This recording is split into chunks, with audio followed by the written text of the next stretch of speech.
வணக்கம். இன்னைக்கு என்ன செய்ய போறோம்னா பன்னீர் கிரேவி பார்க்க போறோம். இது வந்து செட்டிநாடு ஸ்டைல்ல நம்ம பண்ண போறோம். இதுக்கு செய்ய தேவையான பொருட்கள் என்னென்னு பார்த்துட்டோம்னா, பன்னீர் நான் 200 கிராம் எடுத்திருக்கேன். சீரகமும் சோம்பையும் இடித்து சேர்த்துருக்கேன். மிளகு இடிச்சிருக்கேன். தனி மிளகாய்த்தூள் 1 டீஸ்பூன் எடுத்திருக்கேன். மல்லித்தூள் 1 டேபிள் ஸ்பூன் எடுத்திருக்கேன். கரம் மசாலா 1 டீஸ்பூன் எடுத்திருக்கேன். இஞ்சி பூண்டு பேஸ்ட் 1 டேபிள் ஸ்பூன் எடுத்திருக்கேன். மஞ்சள் தூள் 1/4 ஸ்பூன் எடுத்திருக்கேன். கொத்தமல்லி கருவேப்பிலை தேவையான அளவு எடுத்துக்கோங்க. 3 பெரிய வெங்காயத்தை அப்படி பொடியாக கட் பண்ணி வச்சுருக்கேன். நல்லா இன்னும் பொடியாக கட் பண்ணிக்கலாம். 2 மீடியம் சைஸ் தக்காளியை அரைச்சி எடுத்திருக்கேன்.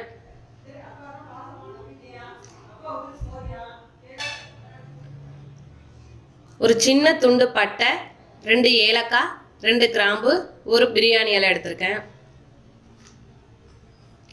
எண்ணெய் தேவையான அளவு, உப்பு தேவையான அளவு, அவ்வளோதான்.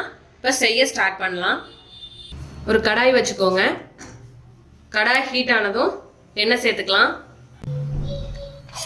எண்ணெய் கொஞ்சம் அதிகமாகவே சேர்த்துக்கோங்க, அப்போதான் கிரேவிக்கு நல்லாயிருக்கும். 3 டேபிள் ஸ்பூன் அளவுக்கு எண்ணெய் சேர்த்துருக்கேன். இப்போ எண்ணெய் ஹீட் ஆயிடுச்சு. இதில் பிரியாணி இலை, பட்டை, கிராம்பு, ஏலக்காய் எல்லாத்தையும் சேர்த்துக்கலாம். செட்டிநாடு ஸ்டைல்னாலே வரமிளகாவை புட்டு சேர்த்துக்கணும். அதை நான் சொல்ல மறந்துட்டேன். இது மாதிரி உடச்சி சேர்த்துக்கோங்க. நான் 2 சேர்த்துருக்கேன். அதில் கொஞ்சமாக கருவேப்பிலை இலை,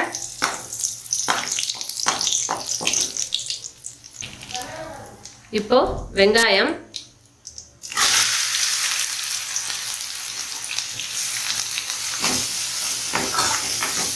நல்லா பொடியாக கட் பண்ணிக்கோங்க.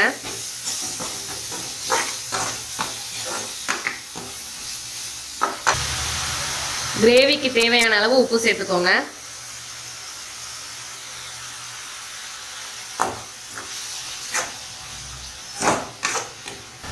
அதோட இஞ்சி பூண்டு பேஸ்ட்,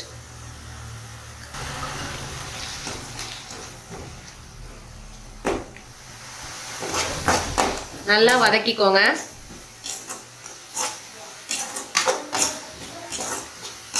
நல்லா வெங்காயம், அந்த இஞ்சி பூண்டு பேஸ்ட் எல்லாம் வதங்கி இந்த பச்சை ஸ்மெல் போகிற அளவுக்கு நல்லா வதக்கிக்கோங்க. இப்போ பாருங்கள், வெங்காயம் நல்லா வதங்கிடுச்சு. இப்போ நம்ம மசாலாலாம் சேர்த்துடலாம். 1/4 டீஸ்பூன் மஞ்சள் தூள், 1 டீஸ்பூன் கரம் மசாலா, 1 டீஸ்பூன் மல்லித்தூள்,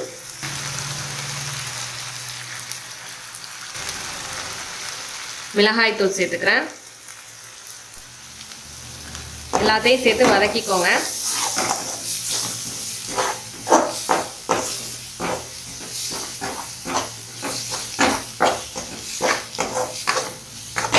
இப்போ வதங்கினதும் அரைச்ச தக்காளி,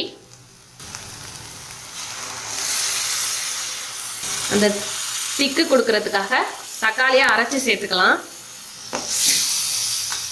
இப்போ நல்லா கலந்தாச்சு.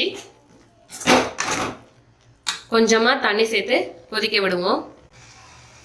கொஞ்சமாக தண்ணி சேர்த்துக்கிறேன்.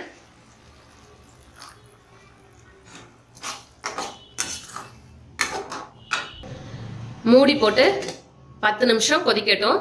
அப்படியே இருக்கட்டும். இப்போ 10 மினிட்ஸ் ஆயிடுச்சு. ஓப்பன் பண்ணி பார்ப்போம்.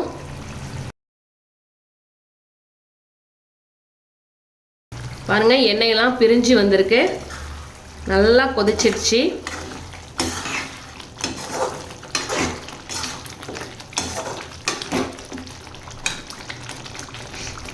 இப்போ இந்த ஸ்டேஜில் சீரகமும் சோம்பையும் இடித்து வச்சுருக்கேன், அதை சேர்த்துக்கலாம்.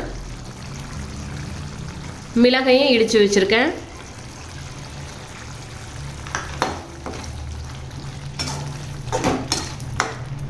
லைட்டாக கலந்து விட்டுக்கோங்க.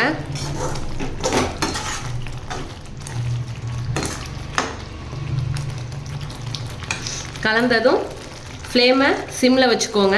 இப்போ பன்னீர் சேர்த்துக்கலாம்.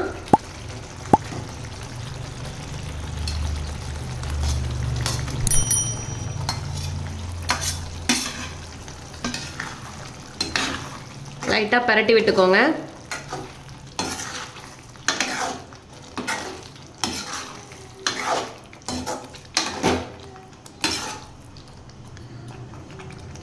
த்ரீ மினிட்ஸ் அப்படியே வேகட்டும். கவர் பண்ணிப்போம். 3 மினிட்ஸ் இருக்கட்டும்.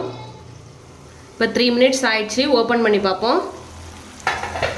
பாருங்கள், நல்லா எண்ணெய் பிரிஞ்சு எவ்வளோ அழகாக வந்திருக்கு பாருங்கள். கடைசியாக கொஞ்சமாக கொத்தமல்லி தழை. அவ்வளோதான்.